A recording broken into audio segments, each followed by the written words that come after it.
है मानो जैसे अमृत धारा। जिन्हें की वाणी में खिरती है मानो जैसे अमृत धारा।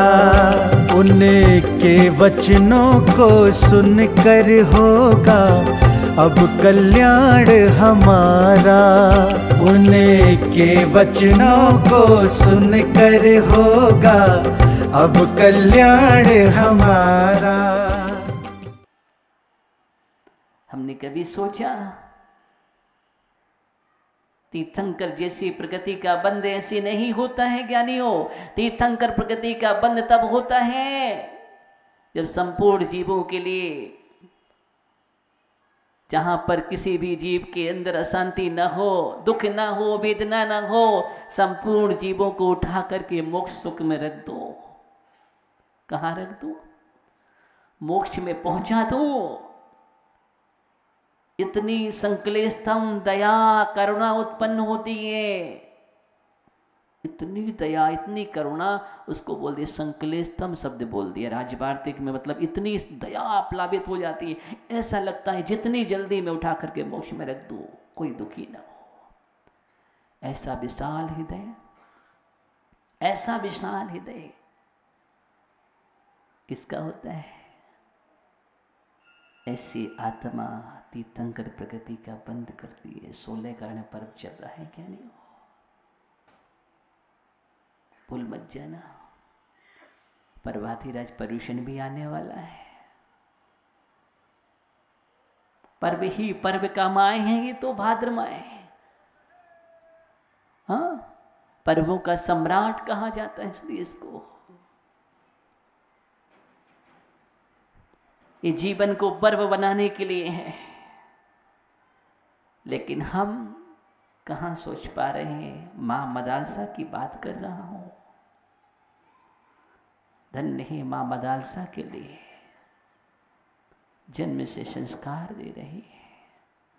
तब राजा को लगा कि सभी को क्या मुनि बना देगी? राज का उत्तराधिकारी तो कोई चाहिए,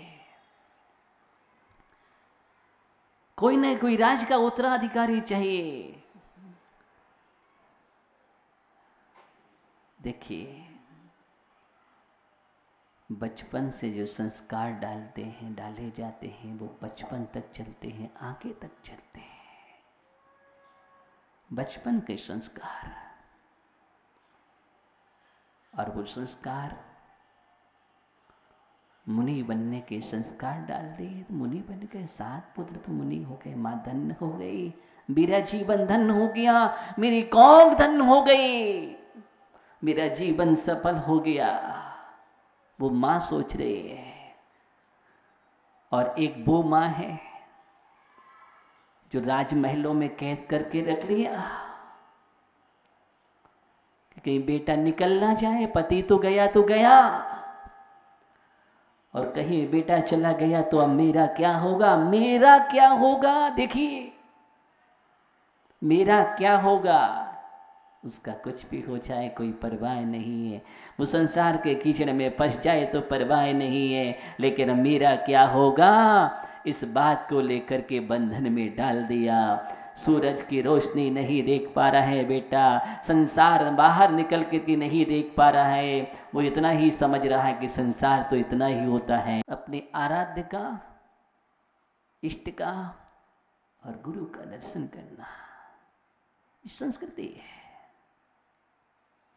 प्रातः उठ करके जो एक कर्म करता है, उसके जीवन में कभी भी कर्म परेशान नहीं करते, कर्म परेशान नहीं करते उसके जीवन में। ये महामांगलिक है, सबसे बड़ा सुप्रभात है, सुमंगल है। लेकिन वहां पर मोह में अंधी, राग में अंधी होकर के वो सेठानी भी भूल गई और वो सम्राज्ञी भी भूल गई कि मैं मुनि का अपमान कर रहा हूं। किस रिश्ते की बात कर रहे हैं आप? किस संबंध की बात कर रहे हैं? अभी सुरेंद्र जी कहते हैं मेरा तो प्रेम है ना। अब भाई से प्रेम है, अगर प्रेम होता तो वही भाई तो मुनराज थे, उनको निकाला जा रहा है। वो पति मुनराज थे, सम्राट था जो, उनको निकाला जा रहा है नगर के बाहर। कैसा प्रेम! राग परिवर्तित हो जाता है द्वेष में। किसमें? राग द्वेष में बदल जाता है। आप देखिए, जहां जहां देखिए आज वर्तमान स्थितियां हैं, जिससे ज्यादा राग और तुम्हारा कार्य नहीं बना तो उससे ज्यादा द्वेष। राग द्वेष में बदलते हुए दिखाई देता है। इसलिए राग, भगवान तीर्थंकर की देशना तो यही है कि राग ही मत करो, कम से कम गाढ़ा तो मत करो, गाढ़ा तो मत करो। अधिक राग करना अच्छा नहीं है, बहुत नुकसानदायक है। उस राग का परिणाम रानी सहदेवी से पूछो। किससे? रानी सहदेवी से पूछो राग का परिणाम। अपने पति का अपमान, सम्राट का भी अपमान, मुर्राज का भी अपमान, और उसके बाद वही राग अंधा होकर के मर करके तिरंचनी बनती है आर्त ध्यान से, इष्ट वियोग में मर करके, और तिरंचनी व्याघ्री बन जाती है। और वो व्याघ्री मुर्राज का भक्षण करने के लिए, यानी बेटा जो मुर्राज बन गया था उसी को भक्षण करने के लिए तैयार हो जाती है। जिस बेटी के लिए तरस रही थी, मनौती मांग रही थी, जिस बेटी के लिए अंधी थी सबका अपमान करने के लिए, आज उस बेटे को भक्षण कर रही है। कैसा प्रेम! किस प्रेम की बात कर रहे हैं? कैसा राग, कैसा स्नेह! ये संसार है, ये संसार है। इसलिए कभी भी जितना भी उपसर्ग किया, किन्ने किया? बोलो। उपसर्ग कोई बाहर का नहीं करता है। पूरा इतिहास उठा करके देख लेना, उपसर्ग करने वाले बाहर के नहीं होते। उपसर्ग करने वाले वही होते हैं जिनको तुम सगा मानते हो, जो संबंधी मानते हो, जो अपना भाई बंधु मानते हो। जितने भी उपसर्ग उठा करके देख लेना, इतिहास है। सो कौशल पर मुर्राज पर उपसर्ग किया, व्याघ्री बनकर के तुम मां थी।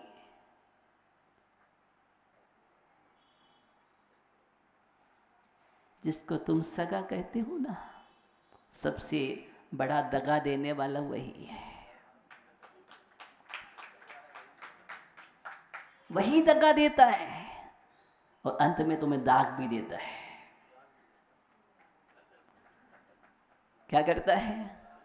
दगा की भी देता है और दाग भी देता है। कौन? सगा, सगा, सगा। क्या बात करते हो तुम? ध्यान दो, इस संसार का दिग्दर्शन है, इस संसार की कहानी है। पारसनाथ पर उपसर्ग करता रहा। कौन था वो? कौन था? भाई था। कितने भाव तक उपसर्ग किया उसने? इतना तो उपसर्ग पड़ोसी भी नहीं करेगा। हाँ, लेकिन वो भाई का जीव इतने भाव तक उपसर्ग करता रहा। पूरा इतिहास उठा करके देखो, पुराण पढ़ो, आख्यान सुनो, तो पूरा संबंध मिलेगा। उसका कारण कोई ना कोई परिवार का है, सगी संबंधी है। वो रिश्ता है जो कभी न कभी रिस जाता है। क्या होता है? कभी न कभी रिस जाता है। रिश्ते वाला रिश्ता होता है। हर कोई राम लक्ष्मण नहीं होता है।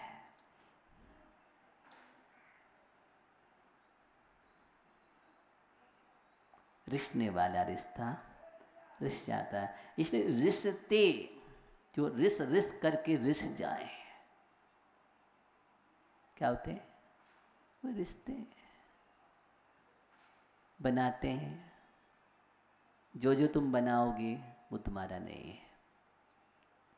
जो जो तुम बनाओगे, क्यों? बनाने वाला सब कृत्रिम में है। क्या है? बनाने वाला सब कृत्रिम हुआ करता है, स्वाभाविक नहीं है। स्वाभाविक नहीं है। कृत्रिम है, बनाया है, संबंध बनाया है। और जो संबंध तुम्हारा बना बनाया, जिसको नहीं बनाया वह तुम्हारा है। ज्ञान दर्शन तुम्हारा है, वो तुम्हें कभी छोड़ करके नहीं रहता है। आत्मा अंदर गुण है, वो कभी नहीं छोड़ते तुम्हारे लिए, क्योंकि वो तुमने बनाया नहीं है। बोलो, आत्मिक संबंध नहीं बनाया जाता, लेकिन व्यवहारिक संबंध, सहयोगी संबंध, ये सब बनाए जाते हैं, इसलिए टूटते हैं, बिखरते हैं। लेकिन एक कभी टूटता नहीं है, कभी बिखरता नहीं है। अग्नि में जलाओ तो जलता नहीं है, पानी में गलाओ तो गलता नहीं है। पवन उड़ा नहीं सकती, कोई इसका छेदन भेदन नहीं कर सकता। कौन? आत्मा, जो अग्नि में ना जले, जो जल में ना गले, वो मेरी प्यारी आत्मा है। तो प्यार करो आत्मा से। किससे करो? आत्मा से प्यार करो। हम आत्मा से तो नहीं करते हैं। ये पराये से प्यार करना, इसलिए धोखा। क्या है? इसलिए धोखा है, इसलिए आज तक धोखा खाया है। अपने से करो, अपने से करो।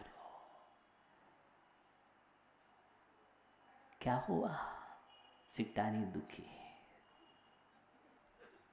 उम्मीद तो है, ये उम्मीदों के महल हमने बहुत बनाए हैं अपने जीवन में। कहीं ना कहीं, चाहे आपकी उम्मीद हो, चाहे इधर से उम्मीद हो, चाहे उधर से उम्मीद हो, ये उम्मीदों के महल तो ही हम बनाते हैं जीवन में। ये हमारे जीवन की कहानी है। लेकिन उम्मीद के महल कभी भी सार्थक नहीं होते हैं, ढह जाते हैं, ढह जाते हैं। जब तक तुम्हारा आयुष्क है, ढह जाते हैं। कई उम्मीद तो पहले ही ढह जाते हैं। संसार का दिग्दर्शन करो, देख करके आओ पूरा संसार। देखो अच्छी तरह से, तात्विक दृष्टि से देखना। अभी हम राग की दृष्टि से देखते हैं। किससे देखते हैं? संसार को हम राग की दृष्टि से देखते हैं, इसलिए हमें कुछ दिखाई नहीं देता। संसार एक राग दिखाई देता है। लेकिन जिस दिन हम वैराग की दृष्टि से देखेंगे तो संसार एक स्वार्थ दिखाई देगा और कुछ नहीं दिखाई देगा। क्या देगा? स्वार्थ दिखाई देगा। शांतिलाल जी माने ना माने, इस बात को तो मानना ही पड़ेगा। अब पता नहीं वो श्रीफल लेकर के कब आते हैं, लेकिन सत्य को मान लीजिए। किसको? इस सत्य को मान लीजिए। पता नहीं कब मानेगा ये जीव, लेकिन मान जाओ। ये सत्य सिद्धांत है। अभी जब तक तुम्हारे हाथ पैर चल रहे हैं, जब तक तुम्हारे हाथ पैर चल रहे हैं, और जब तक कहीं ना कहीं तुम्हारा स्वामित्व है, तभी तक तुम्हारा साथ है। और जिस दिन ज्ञानी देखना तुम साइन कर दो, शाइन कर दो, उस दिन देखना तुम्हारे जीवन की स्थिति क्या होती है। अब क्या देखा है मैंने? अच्छे अच्छे लोग देखे। कभी बात करूंगा कि जिस माँ बाप ने 12-12 संतानों का लालन पोषण किया है, आज वो 12 संतान मिलकर के माँ बाप को नहीं संभाल पा रहे हैं। वो विचार करती है वृद्धाश्रम में छोड़ दें। फिर अभी उसकी चर्चा नहीं कर रहा हूं, अभी तो मैं बैराग की ही बात कर रहा हूं। इस संसार की दशाओं के कारण दुखी है, लेकिन तत्वबोध नहीं होने के कारण मुझसे टानी दुखी है। अचानक मुर्राज को निकाला जा रहा है, लेकिन मुर्राज का संकल्प हो गया कि अब मैं नगर के बाहर नहीं जा सकता हूं, क्योंकि चतुर्मास आ गया था। क्या आ गया? चतुर्मास आ गया। और चतुर्मास का समय, अंतिम दिन। अब तो संकल्प कर लिया मैं नगर के बाहर नहीं जा सकता हूँ।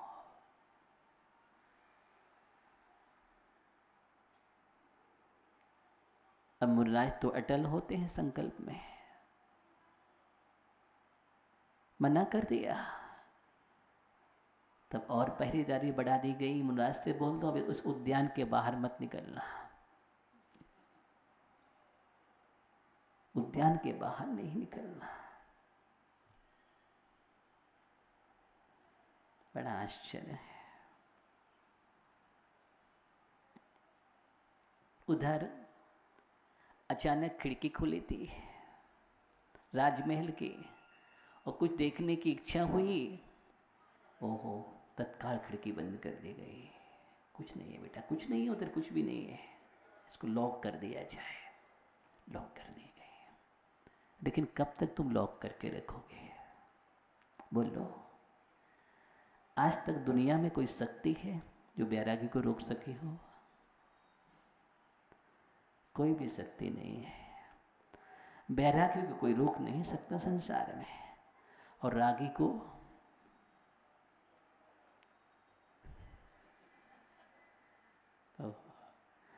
बोले रागी को कोई निकाल नहीं सकता है? रागी को कोई निकाल नहीं सकता, वो बात अलग है, निकाल दिया जाएगा, निकाल दिया जाएगा। लगे रहो कंडे और डंडे के साथ। किसके साथ? कैसे निकलना है तुम्हें? जो भी दुखी होते हैं वो राग के कारण। सबसे बड़ा दुख अगर कहें उसका नाम है राग, और सबसे बड़ा सुख है तो उसका नाम है बैराग। तो हम राग से बैराग की ओर बढ़ें, तभी हमारे जीवन में शांति और आनंद आएगा। अब शांति क्या है हम समझेंगे आगे। ओम नमः शिवाय।